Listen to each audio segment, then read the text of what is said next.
I'm SDS SuperCoach, providing SuperCoach content for you. I'm here to present the round 11 review. And first thing I'd like to say is good win by my mob. We're starting to cook now. Let us cook. Let us cook. No, that's all I'll say. But great to go to Marvel and get the win. And then especially going with a good mate of mine. And obviously a very famous SuperCoach YouTuber and SuperCoach with DR. We all know DR.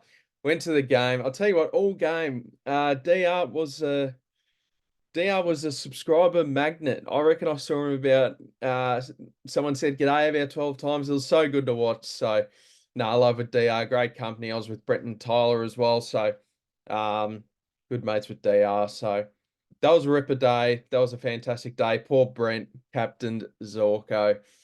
Feel for him a bit there, mate. No, I feel for you, mate. Like it was a good matchup, but yeah, just that first quarter just really set him back a fair bit. So yeah, no, really good day. Good to see the Hawks get up, but more importantly, spending time with good people like DR, Brent, and Tyler. And no, really good time. So let's talk more about some SuperCoach. We scored 2,337. We're now ranked inside the top 5%. So that's a good start. And our season rank now is 8,467. So 8.5K. We're back inside the top 10K, top 10K after probably a month hiatus not being in it. So good to be back. Good to be back. And hopefully we aren't leaving.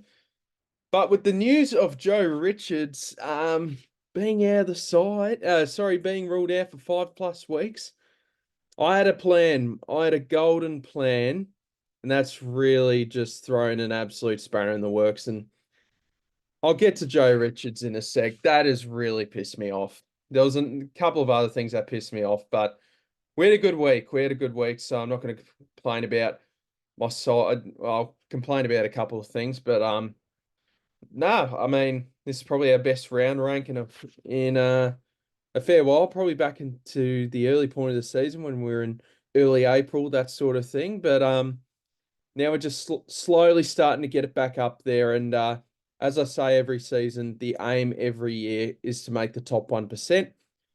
I don't know what the top 1% percentage is this year, whether it's 2,300. I think last year was 2,500, but I think it might have 178,000. It might be like 2,400 this year because I think there were more people playing the game last year, but I could be mistaken. So, yeah, I mean, we are top 5% now. So hopefully we can just keep climbing up. And that's the aim, top 1% every year. That is the aim. And I consider that as a success if we make it. If we don't, then it's not a failure. Like, I don't think I'll have a bad rank at the end of the season, but just be a little bit disappointing. Can we get inside the top 1K?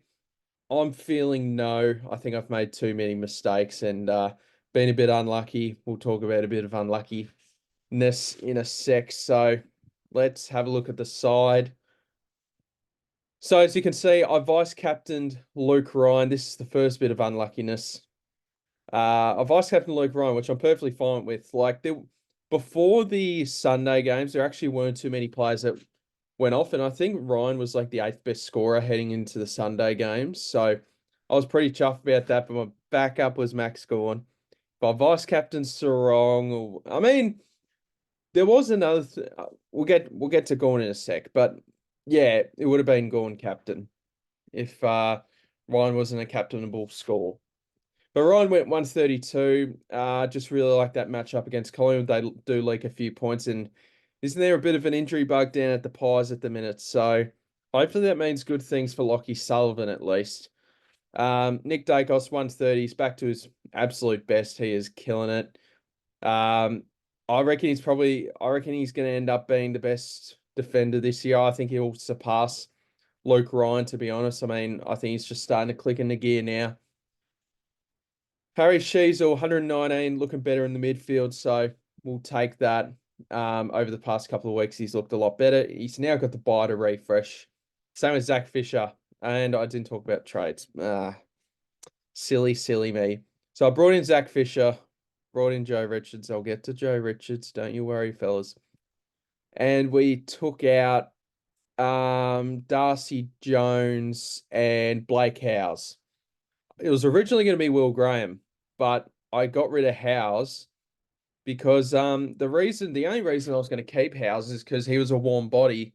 And he's going up against St Kilda, where St Kilda do leak a lot of points in the back to backline players. But then he got dropped, so I'm like, well, I'm better off just hoping Will Graham comes back into the side than a bloke with a 59 break even, and it's just I'll sort of keep him for that reason. So, yeah. Anyway, I brought in Zach Fisher this week. Scored 113. Very happy with that. Got him at what 426k. So not too much to complain there. I'm pretty happy to have him. I know he's got the bye this week, but we'll talk about cash in a sec because we are struggling. Well, not struggling as much as others, but I think we're in a sort of position where we are really looking. I think everyone around, like, we're looking pretty dire for rookies at the minute.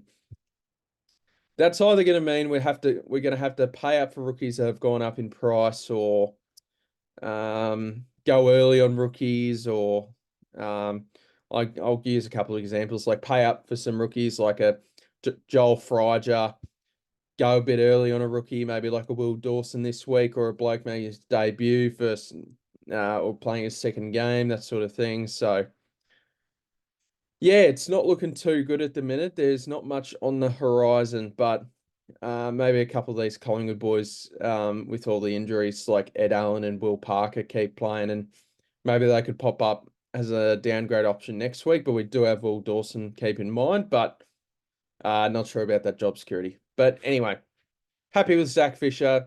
I know he's in the back line, but the eventual plan is he will be in my forward line. But we've just got him there for now.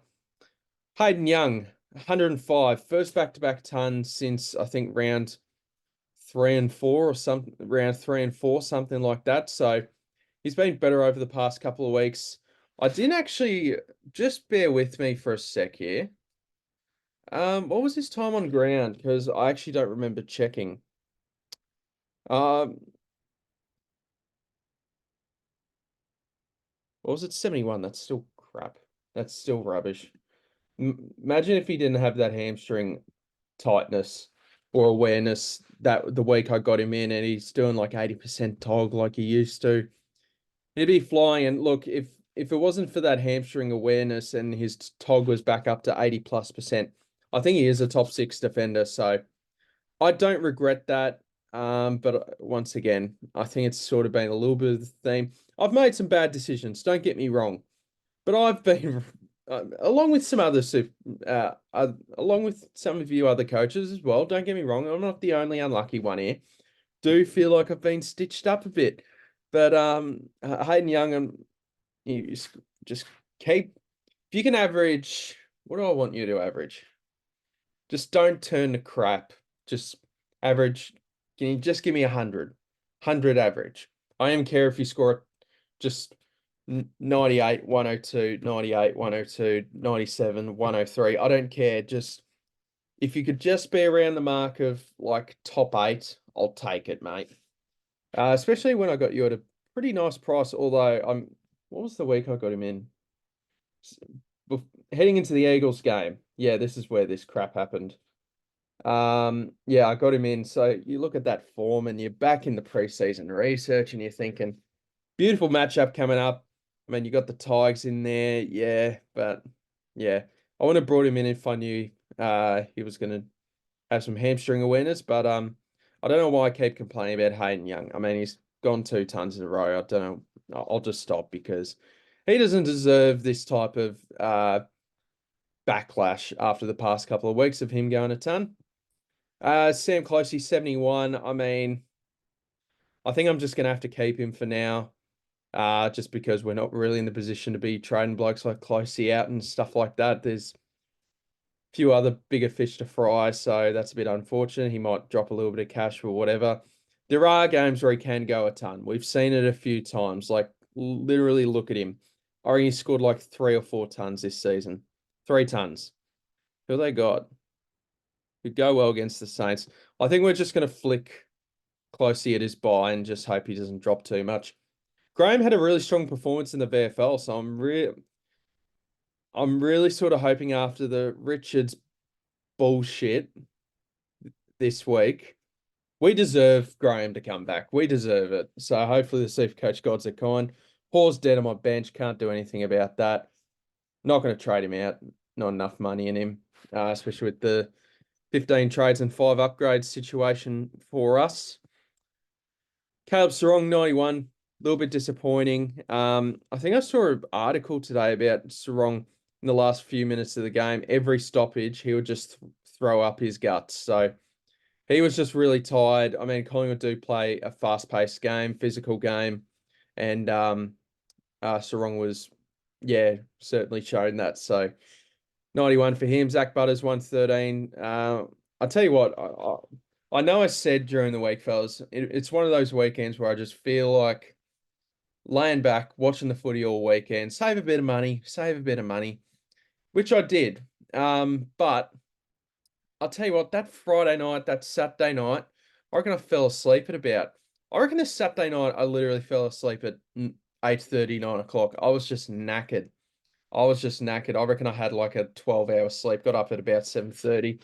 Then the Friday night, I reckon I was in my bed and I just fell asleep during the fourth quarter of Fremantle and Collingwood. So there you go. There you go. Anyway, that's got nothing to do with Supercoach. Anyway, the point is, I didn't watch much of this Port North game because I was watching Carlton. Suns, Bontempelli, 135, fantastic. Who'd they play again? Sorry, I'm a bit all over the shop. Oh, yeah, they played the Swans. I watched that a fair bit. He was just beast mode.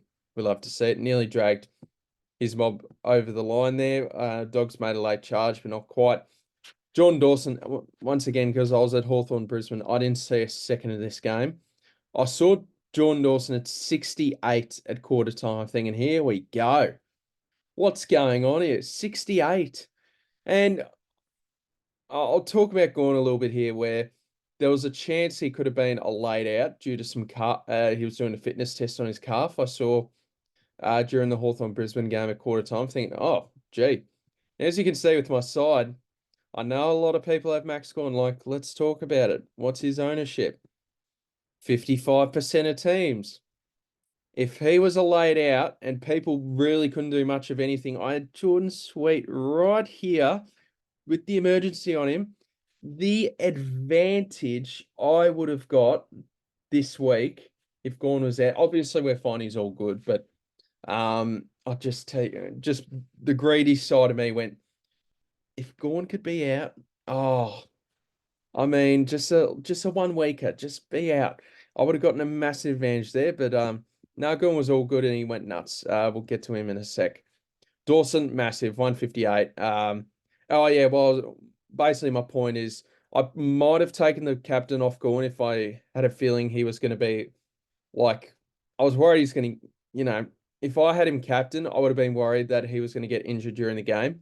And I probably would have gone to Jordan Dawson, which, I mean, either or would have been a good move, but I'd never say no to a 125 plus captain. I think the key with captains is, and I've had some good captain scores this year. The key is, I forgot what the key was.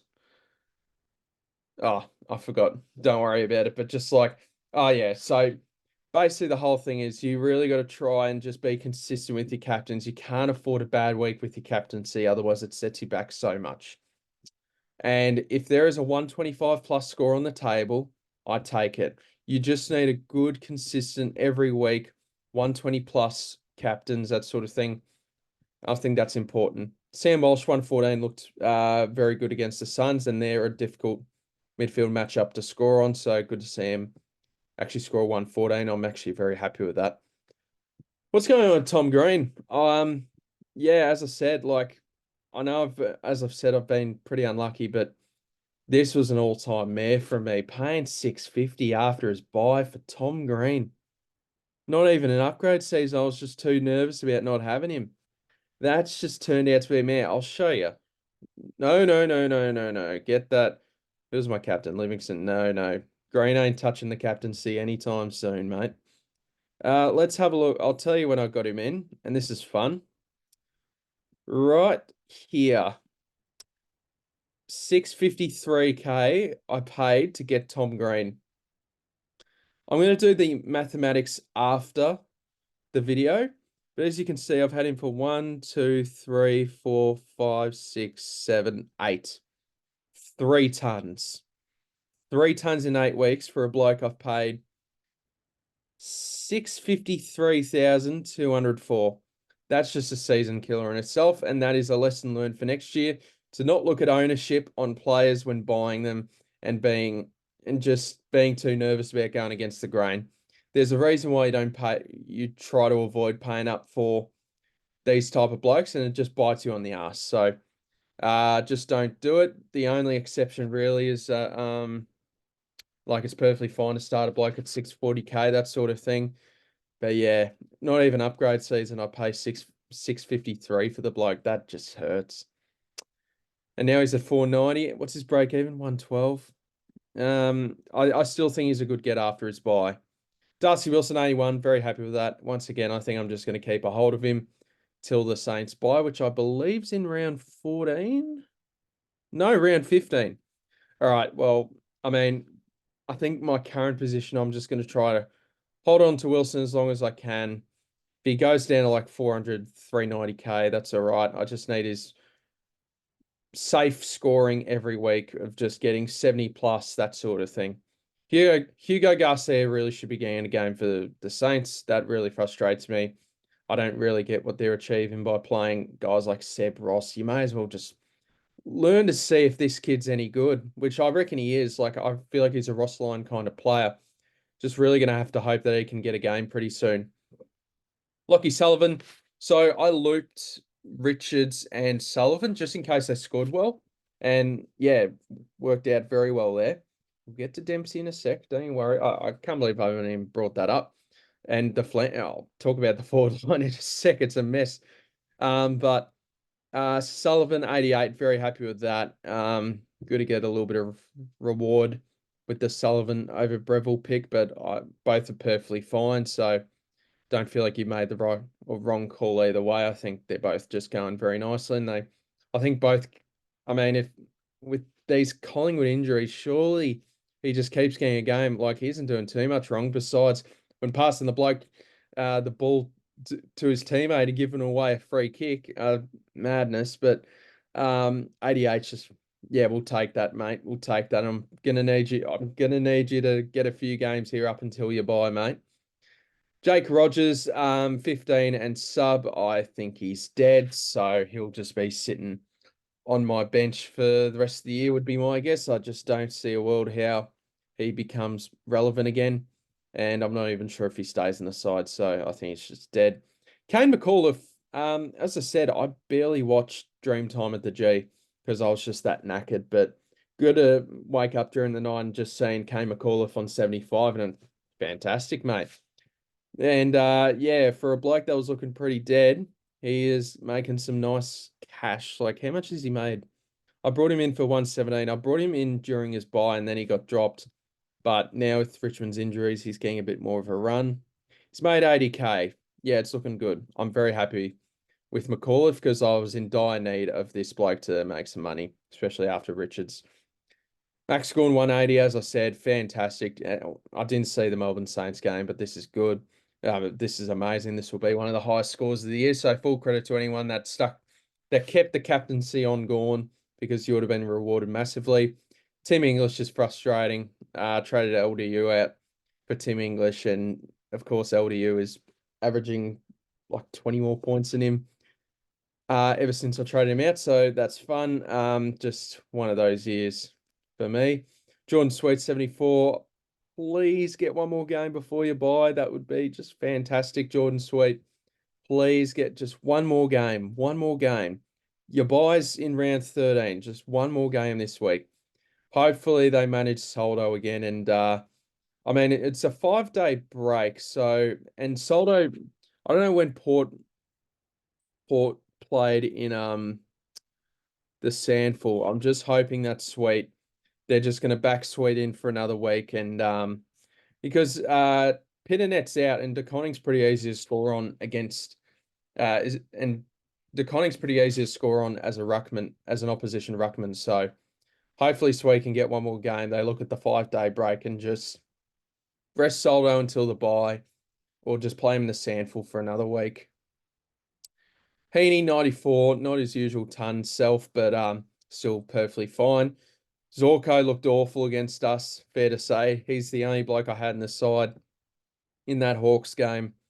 And yeah, he gave away 3 frees in the first quarter, and obviously it's an uphill battle after that to keep going. But I mean, to get a 66 after being on like -1 at quarter time, like that's not too bad. Like he basically got what, I don't know, 23 points each quarter after that. So not the end of the world there, but 15 at halftime, that's always going to be tough to recover from. Luke Jackson, 67. I mean, I'm just going to keep him. Bit and yeah, he's just mainly a key forward, isn't he? And besides those 2 spike scores, he really hasn't done much for me. I'm still happy to have him because him and Livingston will provide good loophole cover throughout the weeks. But yeah, hopefully Jackson can yeah, spend a little bit more time in the ruck if the ruck split isn't working, that sort of thing. Sam Darcy scored a 42. He just doesn't seem to score very well at Marvel. Tough matchup going up against the Swans. I know a lot of people are going to trade him out, and I probably will as well. But gee, I reckon that matchup against Collingwood, just got a feeling he goes well there. I don't. His break even's 95, so he probably is a trade. But I just got a feeling he'll score pretty well there. I reckon he can do 80 plus. I don't know why. I just reckon that Collingwood matchup looks very juicy there. Let's get to Ollie Dempsey and the Flanders debacle.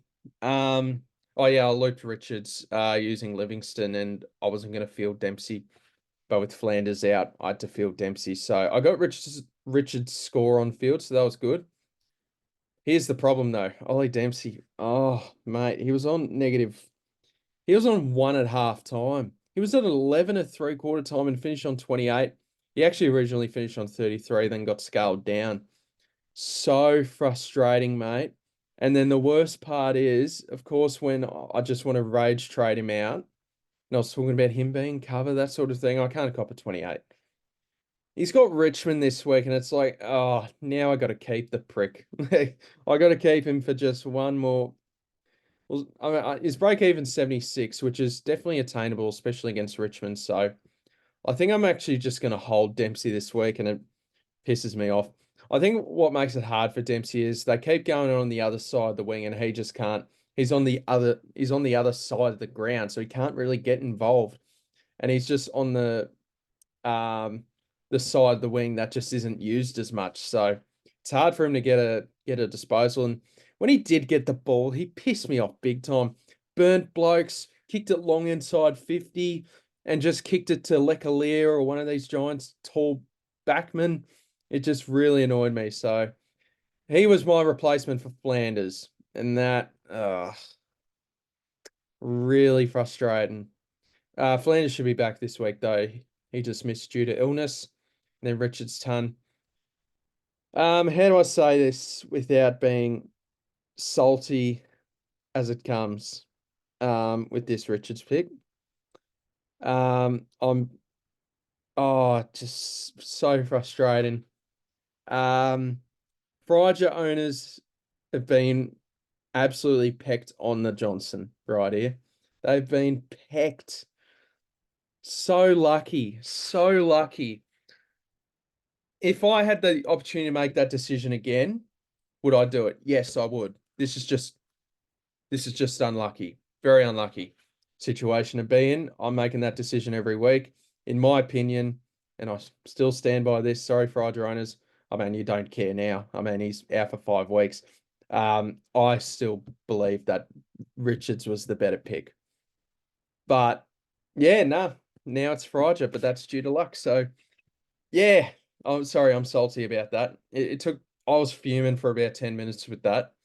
But now what we do now is try to adapt and move on, and try to make the best decision from here on in. And just try to move on from the news, and you do what's best. So what is best here? I'm surprised Richards hasn't popped up here. I don't even know what to do with Richards. He's out for 5+ weeks. He's dead. He's dead. He's dead for 5+ weeks, and then he'll have to develop back into the VFL, and he still isn't best 23 in my opinion. I mean, Collingwood might keep getting injuries and injuries and injuries, but like when it's all said and done, when the whips are cracking for Collingwood, their three ideal small forwards are Jamie Elliott, Bobby Hill, Bo McCreary, and Lockie Schultz. Like they're just better players than Joe Richards, but he was in because of Jamie Elliott. But Elliott will come back before Richards and probably just be VFL again. So frustrating, frustrating. Um, anyway, speaking of Fraser, I'm probably going to get him back in. Like it was between Richards and Fraser. I went with Richards. He passed the eye test for me. He looked really good. Ran really well. One thing I noticed when watching that Collingwood Freo game, just ran super well, pushed high up the ground. He would have been a really good cash cow and a really good player, handy player during the bye rounds. So super frustrating, very unlucky, as along with a lot of Richards owners are. So we're just gonna have to adapt and reassess here. So let's talk about trades. And what's the worst part is I had a beautiful plan in place. That's kind of gone down the toilet because I am really worried about cash gen now. Gonna need a few things to go my way, which I think us super coaches deserve. Garcia coming back into the side, which I don't know why St Kilda aren't at the minute. Will Graham to come back into the side would be clutch. That'd be so clutch. Just give us Suns have got the buy in round 14. Just give us 2 more games. Come on, Dimmer. You lost to Carlton. He was really good in the VFL. He didn't do much wrong to get dropped. Get him back in. Get him back in. Just don't be sub though. Anyway, let's talk about some trades. My ideal plan was to get in Nick Martin or Rao this week. But I don't really know what to do with Richards now. So obviously the break even's really low, but that's a bit irrelevant because you either trade him out or he's going to be a bloke that sits on your bench for the rest of the year. So, and maybe like best case scenario, if you keep him in the side, he could come in with a couple of Pies injuries and just be a minor cover bloke throughout the year. I don't really know what to do with Richards, but what I know is he's going to be dead until minimum after the bye rounds. Darcy's break even's 95. That's a problem. Dempsey, I'm going to have to keep, I think. Sweet. Hopefully gets another game. McAuliffe and Sullivan, they're making money, so that's good. Wilson, we're going to have to keep. Garcia, we're just going to have to hope can get back into the side. Closey, we're going to have to keep. Graham, if he can get named, that would be the best news ever, and I think I deserve it. So yes, sorry if I'm going blank here because the Joe Richards injury has really thrown a spanner in the works. I think I want Fraser in though. Does Richards go for him? Or do you just I think with the buy rounds now, ideally if you can get 19, 20 on field each week, I think you're looking good. With the Richards injury, probably if I didn't make any trades, I'm probably looking at 17, 18. I was looking originally thinking, gee, I could go 21 here, but we're gonna bank on Graham playing. I'm just hoping he plays. But this is the frustrating part. If I get rid of Richards, I go Fraser, who now I have to pay up for, just due to some uh bat no rookies and just pure stupid unluck. Um, sorry if I'm sounding salty. That still frustrates me. That. What are we gonna do here? Wilson going the forward line. I can't afford Rao, so this is why Richards out really hurts. If I do this, do I keep Richards for another week? I can't afford Nick Martin either, who I wanted. Um,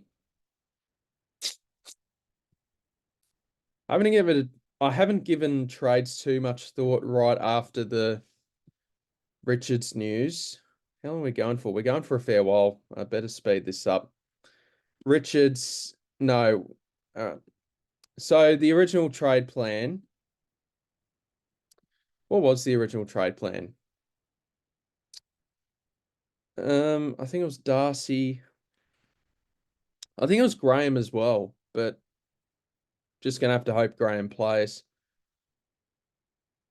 Ah, this is tough. I kind of want to keep Dempsey for Richmond. If Graham doesn't play again, might just be time to cut ties. Anyway, this was my original plan. Nick Martin on your pop kid. And then you bring in Fraser, who I have to pay bloody 178K for. 24K left to spend. And because I believe I could do with another round 14 by Primo. So that's why I was thinking Rail or Nick Martin. And it's an awkward time. It's an awkward round to upgrade your side in, but I know I just need to keep my upgrade cadence going. But I just need the upgrade cadence to keep going. But why it's so awkward is you're either buying players that are coming up with the buy or on their buy. So it's a really awkward week. Whoever you get, they've got a buy coming up. So I think Fraser is probably my best option here. So I think I'll get him in. I was originally also another reason why I went Richards over Fraser is because I was looking at the rookie situation. It was looking pretty dire before we saw the results this week. And I just saw how dire the rookie situation was. And I was thinking it won't cost me as much to get Fraser in than it would Richards. Like Richards literally made 89K in 1 week. And I mean, that's more money than what Rogers ever did. So, yeah. And so that was the thought process where if I had to get the other guy the following week, I'd rather pay 40, 50K less and get Fraser. Unfortunately, did a little bit better than I would have thought. Anyway, sorry, let's get my head into gear. This is where this rogue sort of idea comes out because this is sort of something I've been having a little think about with the news. I don't really want to swing Fisher in the forward line because you've already got Livingston, Fisher, Zorko, Heaney. We can optimize. That's all right. Oh, I could get in someone like Christian Salem, who's like 345K. What's his break even? I should have looked at that. Oh, we'll go through with this anyway. We'll get in Fraser. 163K in the bank. Optimize. Just see what we're working with here. Gee, is that it? Yeah, so this is how it'd probably look. Gee, that's not that good, is it? That's not as good as I thought. Yeah, I don't. Oh, it's because Salem's probably projected it's no good yet. But he's interesting. I find Salem interesting. At a really good price. Worst case scenario, he's like a M9 D7 sort of bloke, and he can be my cover for the year. But he's just so injury prone. But he's very cheap for what he's capable of. One thing I've noticed as well with Salem, and I was having a little look at this before I recorded, is you can sort of see here, where do I look? Season stats. Let's go through each year. So he hasn't played a full year since 2021. 2023, his main injury hit was before the season started. He played every game after his injury. So from round 10 onwards, he played every game. As you can see in 2024, he had a stretch year of 6, 7, 8, 9. So he missed a month between round 6 and 9. Didn't play a game. 2022 we're looking at here. Missed a big portion. So he played, I remember this, he played this Dogs game and then got injured. After round 12, he played every single game bar the last one. So that's sort of the theory where he seems to start off the season with an injury, but then can come back and make an impact. And I believe he's playing inside midfield a little bit, to my knowledge. So Salem's an interesting one. So maybe something I go with if I think my cash gen's not looking good or that sort of thing. Like Darcy, I could just make one trade if I want this week, but I feel like I need to cash in on what trades do I do? So this is I mean, you're banking 164K and getting, in my opinion, an upgrade and a rookie who can play until round 15. So he's got 12, 13, 14. So he's got 3 price rises till you got to move him on. I don't know. That's sort of the thought process. Or if I just keep Richards, maybe I just keep Richards. If Jordan Sweet doesn't play, he could go. You swing Livingston back into here. Get rid of Darcy. That gives you 784K. You get in swing Wilson in there. Get Friger in. So as you guys can tell, I'm not exactly locked in on trades. I'm just having a bit of fun with it at the minute, but just showing you guys multiple options I'm thinking about. And here you go, Rao. I definitely need to get a defender in though. I haven't bought a defender since round 6. Primo. Or instead of Rao, you swing, I don't know, Graham into the midfield and you get in Nick Martin. I know his break even's 122, but he's sort of a guy I want where I could back him in to be a top 6 defender from here. 56K in the bank. How's this make us look? I want Rao or Martin. Ideally Rao. I think Rao's cherry ripe at the picking. And as you guys can see, I could probably afford to have another round 14 primo. So like before Martin, it was Walsh, Gawn, and Flanders. So I could afford to get a round 14 buy bloke at this primo in the back line there. So let's optimize that. See, this looks a bit better. Yeah, that looks a lot better, but that was Salem's low projected. So anyway, a few decisions I got to toss up. I've been going for a long time. I think I'm just going to end the video there, guys. Vice captain and captain, I'll talk about that real quick. I'll do some more content over the week. I'm jumping on Fancast tomorrow, and I'm jumping on the Footy Mailbag SuperCoach podcast with Damo. So shout out to those. I'm thinking of a couple of little video ideas as well during the week. So if that can work, that'd be great. All right. Vice captain and captain. So I was sort of thinking Zach Butters into Dacos, but Zach Butters I don't really like as vice captain, but maybe it's Nick Dacos. I think I prefer Dacos over Bont. I definitely want Dacos involved to some extent because I think he could go pretty well against the Dogs. It's just the only problem after that is I don't really know who to captain after that Friday night game. Like I think it's I haven't done too much research, but it feels like a bit of a rough week for captains. Only got 7 games, so Dawson don't fully trust yet. I mean, low CBAs, that sort of thing, and I don't like. I know I try not to get bias involved in my SuperCoach, but I just don't like captaining people. In a Hawthorn game, to be honest. I don't mind vice captaining players, but captaining them just feels wrong. St Kilda, no. I mean, couldn't go Tom Stewart, could you? Could you back in Sarong to do like a 115 sort of thing? Like, could you back that in? I don't love the matchup against Melbourne though. And then could you go Rowell or Nick Martin or yeah, I don't think I can trust Gawn at the minute, just purely due to I know he scored 180, but like that calf now scares the crap out of me where I'm fine to vice captain him. I'm a bit nervous to captain him though.